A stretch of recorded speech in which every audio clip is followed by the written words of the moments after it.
মই আজিৰ পৰা টোলকৰ নিদিওঁ। পাৰ্টিৰ কামত আহিলে মোৰ টোলকৰ ফ্ৰী কৰিব লাগিব। যদি নকৰে তেনেহলে মোক পাৰ্টিৰ পৰা উলিয়াই দিয়ক।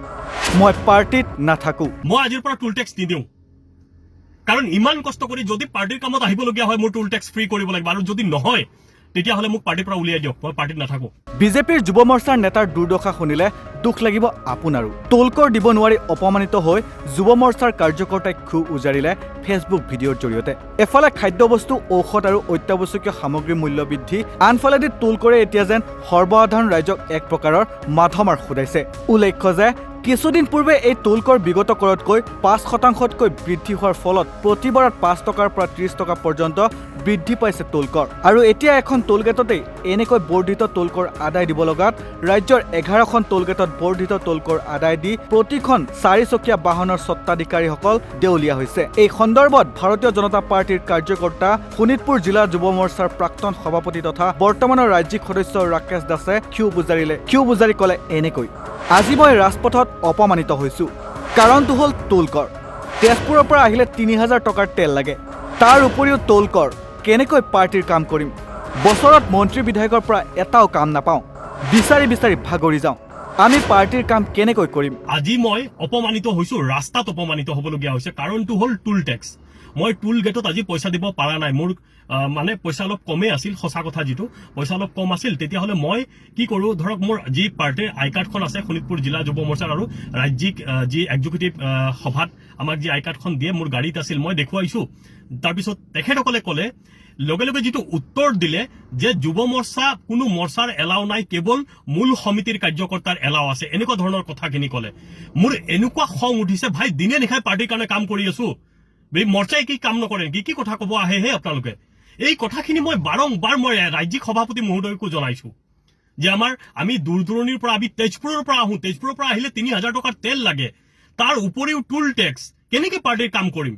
প্ৰভাৰী গ'লে ইমান দূৰত আমি যাওঁ, ইমান কষ্ট হয়, কম কষ্ট হয় নেকি? বছৰত এটা কাম মন্ত্ৰী মিনিষ্টাৰৰ বিধায়কৰ পৰা এটা কাম নাপাওঁ, বিচাৰি বিচাৰি ভাগৰি যাওঁ। আপোনালোকে যদি একোৱেই কৰি নিদিয়ে আমাক, আমি কেনেকে কি কৰিম? পাৰ্টিৰ কাম কেনেকে কৰিম? তেওঁ লগতে এই কথা উত্থাপন কৰে যে নিৰ্বাচনত কেনেকৈ জয়ী হয় আপোনালোকে জানে নেকি? কেৱল মূল সমিতিৰ মানুহকেইটাই কাম কৰিলেই নিৰ্বাচনত জয়ী নহয়। যুৱ মৰ্চাই দিনে নিশাই কাম কৰি আছে। ইলেকশ্যন কেনেকে জিকে আপোনালোকে জানে নেকি? কেৱল মূল সমিতিৰ মানুহখিনিয়ে কাম কৰিলে ইলেকশ্যন জিকা নহয়। মৰ্চাই দিনে নিশাই কাম কৰি আছে। আৰু আজি যিটো উত্তৰ শুনিলো মই, যে মূল সমিতিৰ মানুহখিনিৰ আৰু হয়ো হয়, ডাঙৰ ডাঙৰ যিখিনি ইনোভা যায়, যিখিনি ডাঙৰ ডাঙৰ স্কৰপিঅ যায়, এইখিনি মোৰতো ইমান ডাঙৰ গাড়ী নাই নহয়। মই আমি সৰু গাড়ী লৈ পেলাই আপ ডাউন কৰিম, আৰু পকেটত সদায় ইমান পইচা নাথাকে নহয়। মই সমগ্ৰ অসমত যিমান যুৱ মৰ্চাৰ কাৰ্যকৰ্তা আছে, মই সকলোকে বিনম্ৰতাৰে মই আহ্বান জনাব বিচাৰিছো, এই টোল টেক্স কেইটাত আমিও প্ৰতিবাদ কৰিম। কাৰণ এতিয়া ভাগৰি গৈছো, আৰু আহোঁতে পইচা দিব লাগে, যাওঁতে পইচা দিব লাগে। এতিয়া আৰু আমাৰ কোনো ধৰণৰ এতিয়া মৰ্চা বুলি ক'লে মানে কোনো কামৰে নহয়। আৰে যিমান মানে মিটিং সভা সমিতি হ'ব, ফ্লেগিং আমি কৰিব লাগে, আমাৰ ল'ৰা ছোৱালীখিনি কষ্ট কৰিব লাগে, বিধায়কৰ ওচৰত গ'লে সন্মান নাপায়, মন্ত্ৰীৰ ওচৰত গ'লে সন্মান নাপায়, এইবিলাক কথা হ'ল নেকি? আৰু কিমান দিন সহ্য কৰা হ'ব কথাখিনি? যোনে পাৰ্টি যেনেকুৱা ইনষ্ট্ৰাকশ্যন দিয়ে আমি সেনেকেই কাম কৰোঁ। কিমান দুখীয়া ঘৰৰ পৰা ল'ৰা ছোৱালী বিলং মানে হৈ আছে বা কাম কৰি আছে, আপোনালোকে এইবিলাক অনুভৱ কৰিব পাৰেনে? মানুহে নোখোৱাকে পাৰ্টিৰ কাৰণে কাম কৰি আছে।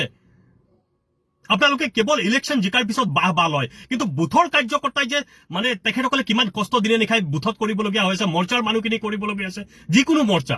মই আপোনালোকক বিনম্ৰতাৰে অনুৰোধ কৰিব বিচাৰিছো, আপোনালোকে যদি বেয়া পায় মোক পাৰ্টিৰ পৰা উলিয়াই দিয়ক, মোৰ ক'বলগীয়া একো নাই।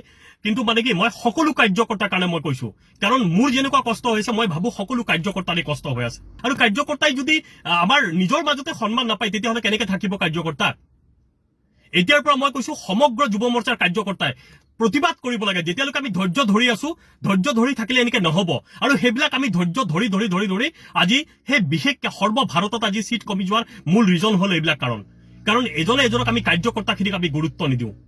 কাৰ্যকৰ্তাক যদি আমি গুৰুত্ব নিদিওঁ, কাৰ্যকৰ্তা কেনেকে থাকিব পাৰ্টিত? আজি ৰাস্তাত অপমানিত হ'বলগীয়া হ'ল। মই মন্ত্ৰী মহোদয়ৰ কথা কৈছো, বিধায়কৰ মহোদয়ৰ কথা কৈছো, আই কাৰ্ড দেখুৱাইছো, তেখেতসকলে কয় আমি মন্ত্ৰী চন্ত্ৰী চিনি নাপাওঁ। আৰে আপোনালোকৰ লাজ নালাগিব পাৰে, মোৰ লাজ লাগিছে, মোৰ বেয়া লাগিছে। আজি এই কথাখিনি মই এনে কোৱা নাই, মই জানো মোৰ ওপৰত একশ্যন হ'ব, কিন্তু কি কৰিম?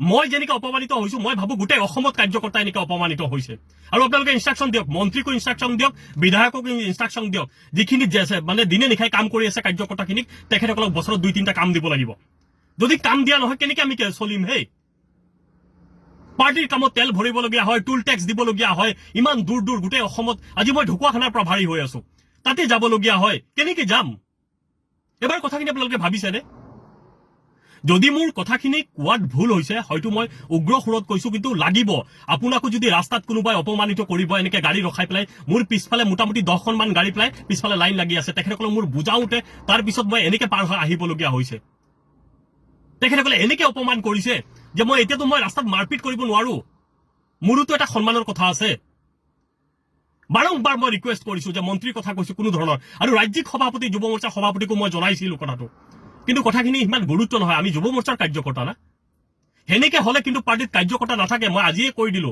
আৰু মই জানো মোৰ ওপৰত একশ্যন হ'ব দিয়ক ৰাস্তাততো অপমান নহম না ভুল হলে মোক ক্ষমা কৰিব এনেদৰে এতিয়া শোণিতপুৰ বিজেপি যুৱ মৰ্চাৰ প্ৰাক্তন সভাপতি ৰাকেশ দাসে ৰাজ্যৰ সমগ্ৰ যুৱ মৰ্চাক টোলকৰৰ বিৰুদ্ধে প্ৰতিবাদ কৰিবলৈ ফেচবুক ভিডিঅ'ৰ জৰিয়তে আহ্বান জনাইছে news desk report north east নাও